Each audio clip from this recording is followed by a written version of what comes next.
Hello, everyone, and welcome to episode 1 of the English LingQ Podcast. So, Steve and I today will be talking on a pretty interesting topic, I think, conspiracy theories. So, Steve, would you mind defining conspiracy theory for us? Geez, you're going to make me think now. First of all, I should say, Jareen, this is a great idea to have these conversations. And we're going to talk about topical subjects, and maybe people have a subject that they want us to talk about, and we're happy to do that. The objective is not for us to have a soapbox, as we say in English, but it's to have a sort of a intermediate level type of content talking about a wide variety of subjects that hopefully people find interesting and can listen to and then read on LingQ and improve their language and so forth. Conspiracy theories. I think conspiracy theories, the word conspiracy suggests that there's a plot. Okay, so typically in a conspiracy theory, there's a suggestion that what you see, what appears to be the situation, is not true because secretly there are people involved in a conspiracy, in a plot that results in something other than what you think is in fact the situation.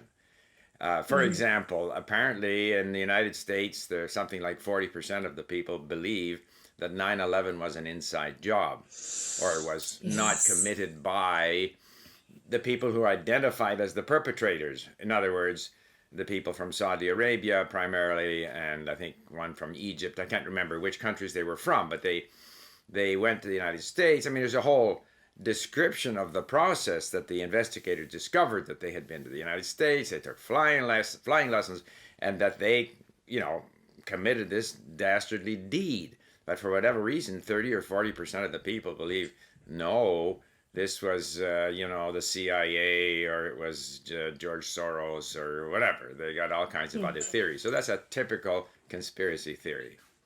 Mm-hmm. That's high. I didn't realize it was so high, that 30 to 40% of Americans. It's this whole idea of not believing what appears to be the standard accepted explanation. And throughout history, it's become more of an issue today because these weird conspiracy theories can spread so much more quickly using social media. But throughout history, there have been conspiracy theories. The family on the edge of the village who just moved in and whose daughter is, a cripple, therefore must be some evil spirits in her. They poisoned the well, and pretty soon the whole village is over there burning down their house. People are very susceptible to this kind of thing. The witch trials, the whole witching controversy. There's no evidence of people having witchcraft powers. There's no evidence of that at all. And yet, massively people believed in this stuff to the point of persecuting these women and burning them at the stake and so forth. So it's not a new phenomenon, but it's kind of picked up power and the ability to spread more quickly because of social media. Most definitely. I think right now, of course, there seem to be tons of conspiracy theories with everything that's going on in the world. I wonder what you think about some of the theories surrounding COVID, especially. I mean, there are so many with the masks and the vaccine and big pharma and wow. Obviously, I think a lot of people feel sort of powerless. You have government is kind of big and powerful. Big corporations are big and powerful. I have no power, so probably they're doing something bad. That kind of feeling is quite widespread. I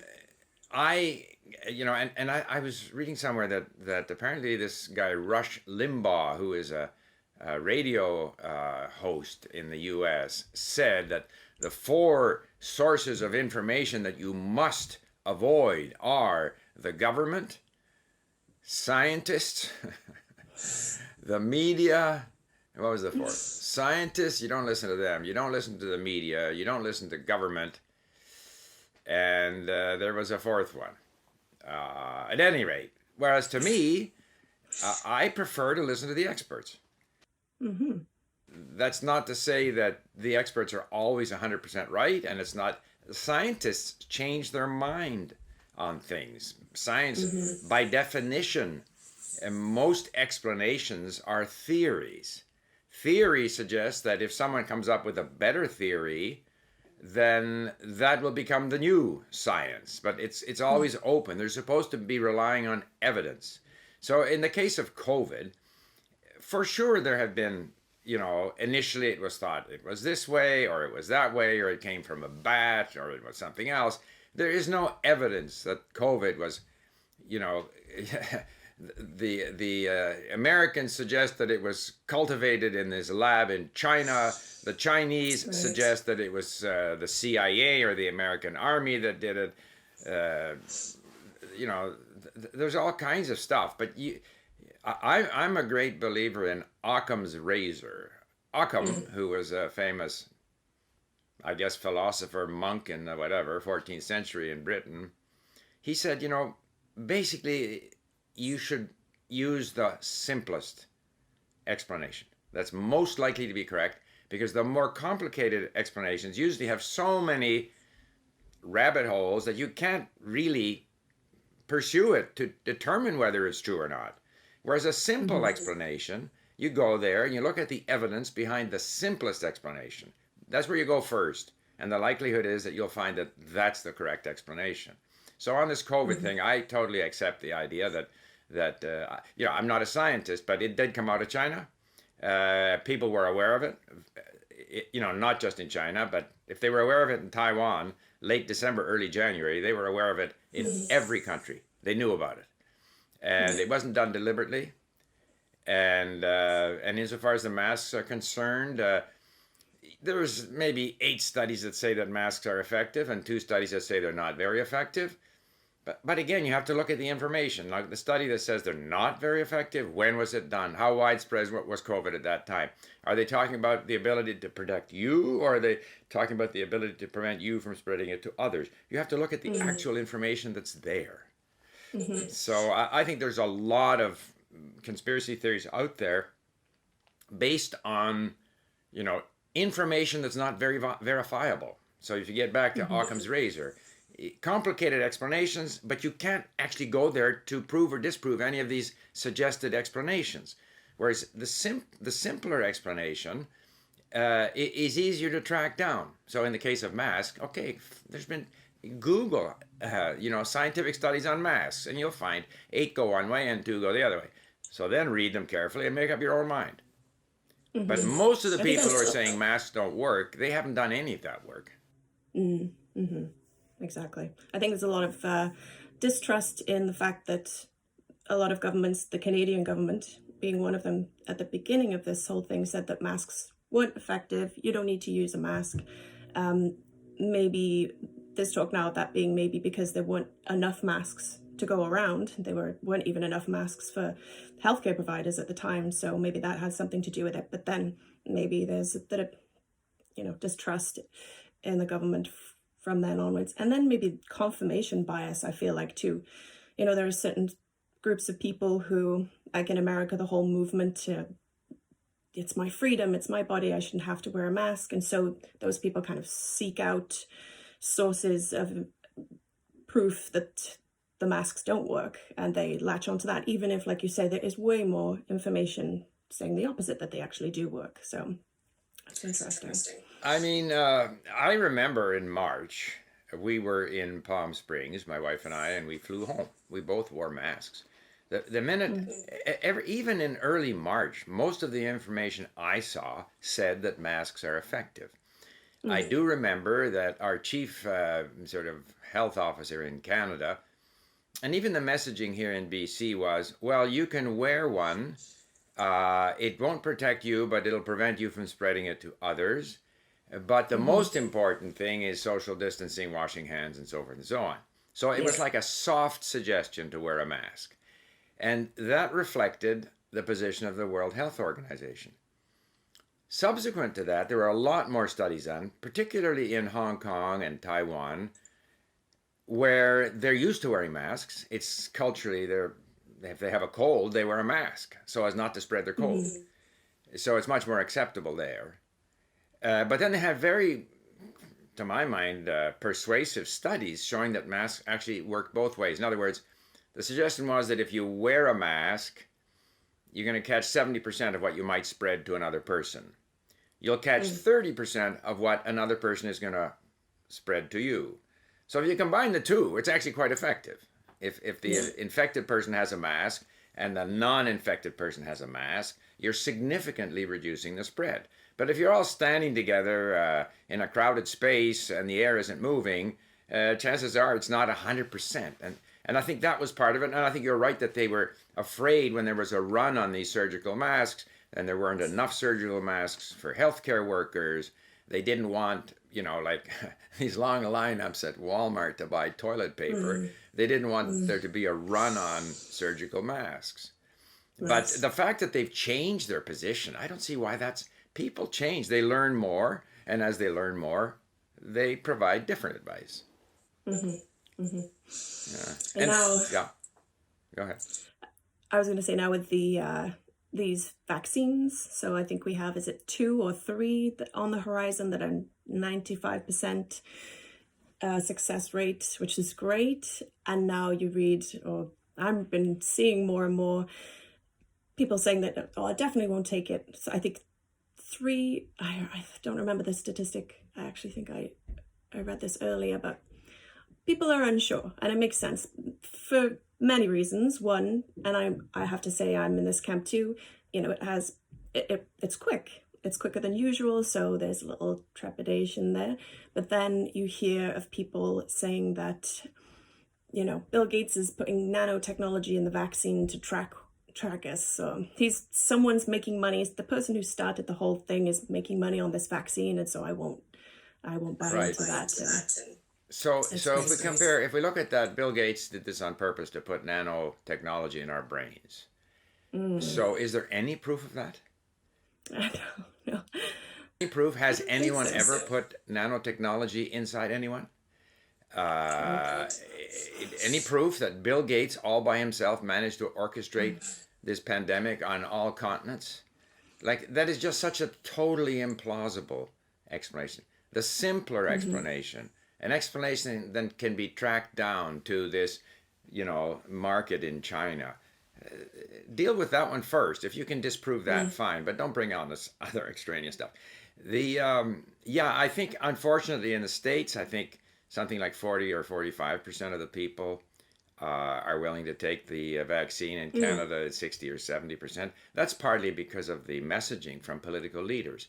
And I think it's very damaging to, spread. Well, again, in the States, it's kind of... it kind of goes both ways. On the one hand, the political leadership is saying that the coronavirus is a hoax. Don't worry about it. This guy, Scott Atlin, who is the advisor to President Trump, said, because it's American Thanksgiving this week, go and have Thanksgiving with your grandparents, because it might be their last Thanksgiving. I mean, like, what kind of reasoning is that? Make sure it's their last Thanksgiving, Go to your grandparents' house. I mean, it's just unbelievable.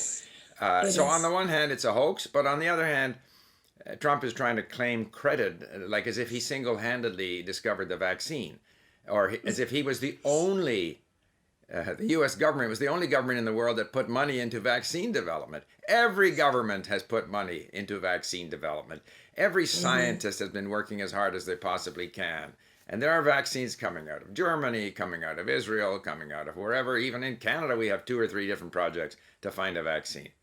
So, but my suspicion is that once the vaccine is there and people start taking the vaccine, more and more people will want to take it because they'll see that people got, inoculated. But it takes like 6 weeks before it takes effect, right? Even if there's 2 shots, 3 weeks between, and then it takes another week or 2 for the antibodies to build. But if they start to see, now let's hope that there are no problems, but if there are no problems and all of a sudden you're going to see, I wouldn't be surprised if you get, establishments saying you can't come in here unless you show me a certificate of vaccination.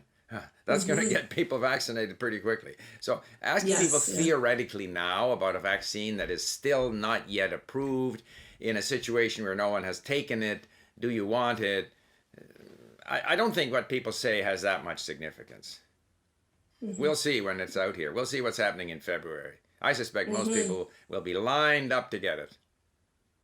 I think so. I read Bonnie Henry, the BC top doctor, said that realistically here in BC and Canada, we can expect the vaccine this time next year, which seems a long way off to me. I don't know if you read that, but I think that's maybe, we have to get it. It has to go to maybe healthcare workers first, and then I hope it trickle down doesn't to take the... that long. Yeah, Canada it's a has long been time. the most aggressive country in terms of pre-ordering the vaccine. We have, Oh, good. yeah, we have, like, I don't know how many billion doses or whatever the number is, but we have twice as many as the States. So Canada has the biggest position on these vaccines, and they have a portfolio that includes Pfizer, Moderna, and so forth and so on. So we will have it available to us. Now, whether the manufacturers will give Canada a fair, share of whatever they put out, I don't know. I hope that Health Canada isn't, as Canadians typically are, so bureaucratic that even after every other country has approved it, we're still sitting in committee trying to figure out if we're going to approve it for Canadians. That could happen, but I hope that doesn't happen. So I would think that, Dr. Fauci in the States said, by May we would be, close to living as normal. Time will tell. Time will tell. But Dr. Bonnie Henry has been very, I would say, moderate in what she says, and so she's not also not, we haven't had the hard lockdowns here in BC, and her messaging has been very good and encouraging people to be patient, and so she's done a good job. And if she says that, she certainly knows a lot more than I do. So hopefully it doesn't take that long. So, Steve, are there any conspiracy theories that you see a shred of truth in?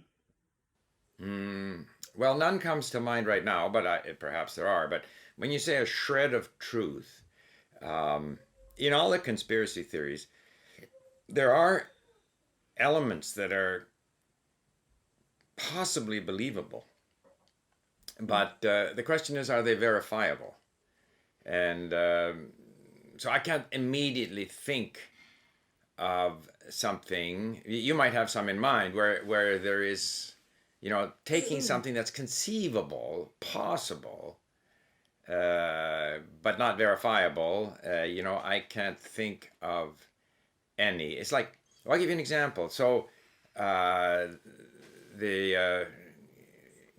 President Trump's legal team put on with Rudy Giuliani and this, what was her name, Sidney Powell, put on a press conference where they talked about this machine, technology developed by Hugo Chavez and the Communist Party of China and all this kind of thing.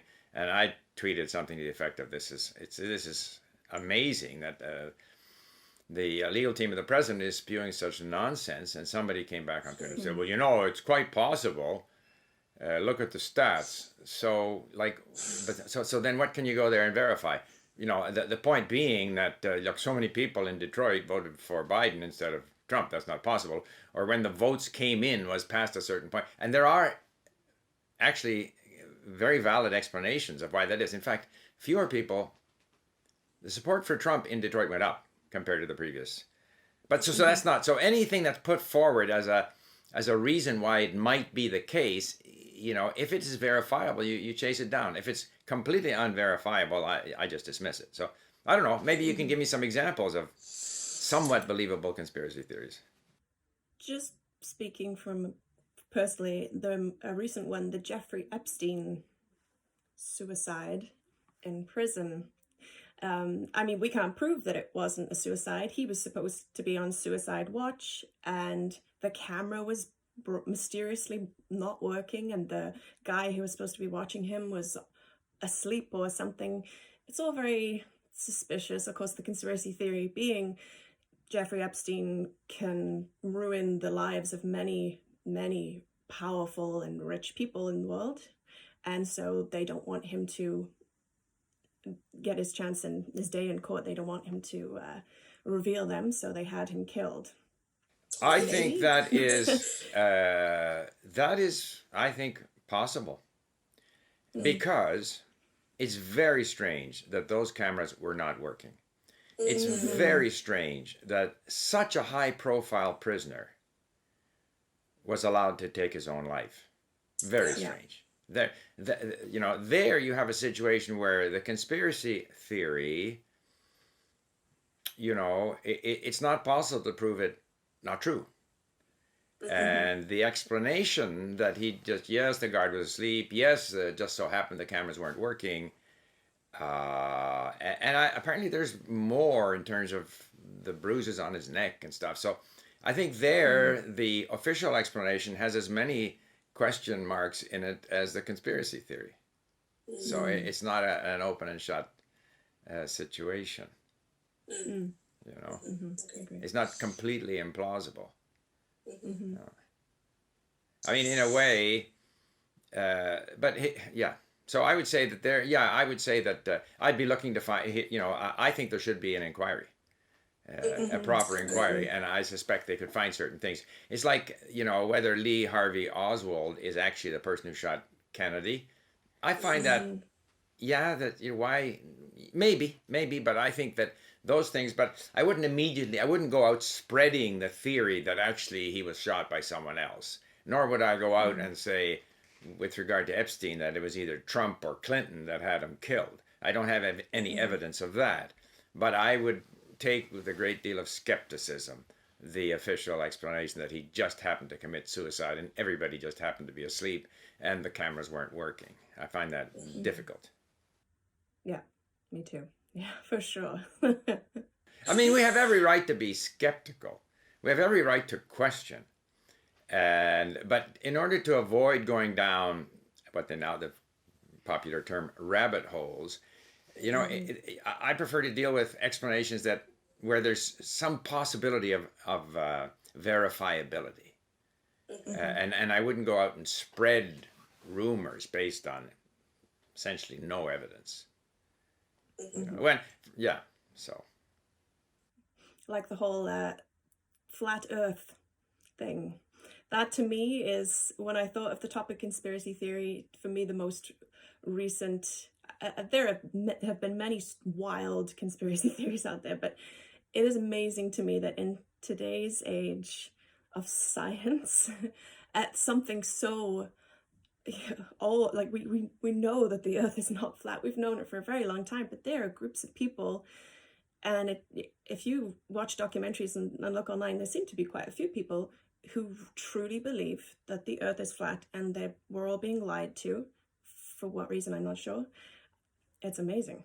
well, I mean, Having that's said a that. good example of how conspiracy theories work. In fact, the ancient Greeks and probably the Egyptians 3,000 to 4,000 years ago knew that the Earth was round. They had a sense of our galaxy. They had a sense of they devised a calendar based on these things 4,000 years ago.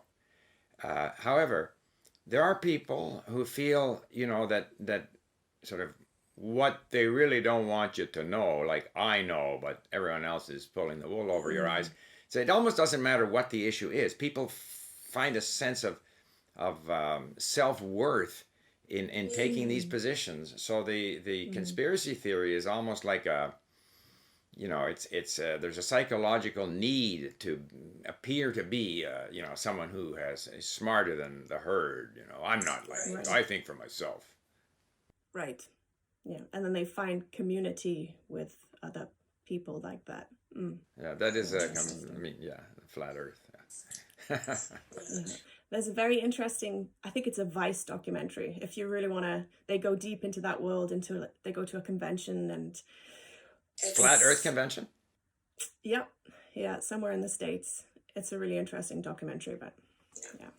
Well, I mean, people will believe all kinds of stuff. You look at religion, all these different religions that claim that the world was created at such and such a time, and mankind lived at the same time as dinosaurs and stuff.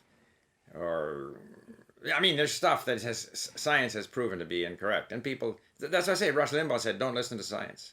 Oh, that was the one. Rush Limbaugh said, don't listen to academia, don't listen to the media, don't listen to government, and don't listen to science. Who should you listen to then? Not that any of those sources of information are infallible. We're all human, and we all make mistakes. And with every group, there are better actors and not so good, you know. So they may make mistakes. And I agree with you. I have criticism of our health officials here in Canada who didn't move quickly enough, who could have prevented, you know, the loss of life. But I mean, who's perfect? You know, every profession has some people who perform better than others and people who make mistakes, and then some people admit their mistakes or change their opinions. So the fact that they, you know, to me that's not to me that doesn't justify a conspiracy theory around masks. They're just trying to control us, and you can't control me. The whole anti-mask thing, to my mind, is so irresponsible. You know, I'm okay. You know, look at me, I'm okay, and almost suggesting that anyone who gets sick from COVID, you know, must be sick or had a pre-existing condition or was just about to die anyway. And yet the reality is, in our hospitals, our medical professionals and nurses and doctors and stuff, they're overburdened. They're not going to make it. If we continue to increase the number of admissions to hospital for COVID, there won't be enough people to look after these people. And there won't be enough doctors and nurses for people who have cancer and heart attacks and everything else.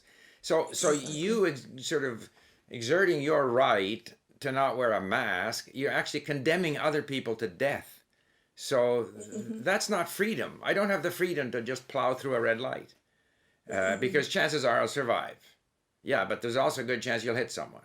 So to me, that is just a perverted sense of freedom. Now we're straying from the subject of conspiracy theories, but it's, you know, you can't tell me what to do. You can't tell stuff to me. I'm smarter than that. I know the earth is flat.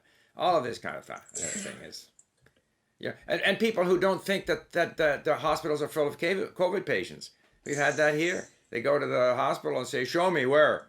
You know, the emergency room is empty. It's all a hoax. Yeah. I read in the States that doctors have reported that COVID patients are dying and telling them, even as they're dying of COVID, that COVID is a hoax. That they just... It's bad. We have some of those here in Canada, but we haven't had as much of that kind of messaging. We don't have a Dr. Atlas spewing nonsense about the thing. The reality is, you know, vaccine is around the corner. The more lives we save between now and, say, June, the better. So if we save 10,000 lives, 100,000 lives, that's pretty good. That's pretty good. So why wouldn't you? Now, unfortunately, the government is telling people to shut down their business and not providing them with enough assistance. So that's another thing. If you're going to force this on people, that the restaurant owner has to sacrifice for the good of the rest of the community, and the rest of the community should support the restaurant owner, you know, or the waitress who's lost her job. Like, you can't just force sacrifices on people without any support or compensation. That's just not on. But the total number of dead from coronavirus is going to be right up there with if we look at the United States lost about 450,000 people in World War II. And they're on track to lose 450,000 people to coronavirus. So if you look at the sacrifices that people made during that period of World War II, not just the soldiers who went to war, who risked and in fact did get killed, but also on the home front, the people who worked in factories, tremendous effort. And people are not prepared to do that now. That's not all in the name of some conspiracy theory. That's pretty sad, actually. Pretty sad. I agree. Yeah. Well, we did veer off the topic a little bit there, but that's okay. It's we'll see what sort of reaction we get, and see what people want us to talk about. We may get the anti-maxers coming at us full bore here. So we'll see. Yeah, anti-maskers, anti-vaxxers. We'll see. Yeah. Well, thank you so much, Steve. Okay. I enjoyed it. Yeah, we'll, for anyone listening and watching, we'll have different speakers every week, different topics. If you have an idea for a topic, please drop it in the description. Drop it in the comments, and yeah, we can talk about anything interesting that comes up. And there will be transcripts available at LingQ, right? There will. Yes, there will be a transcript and lessons created on LingQ with the transcript too. So great content for learning English. Thank you. Thank you for listening. Bye-bye. Bye.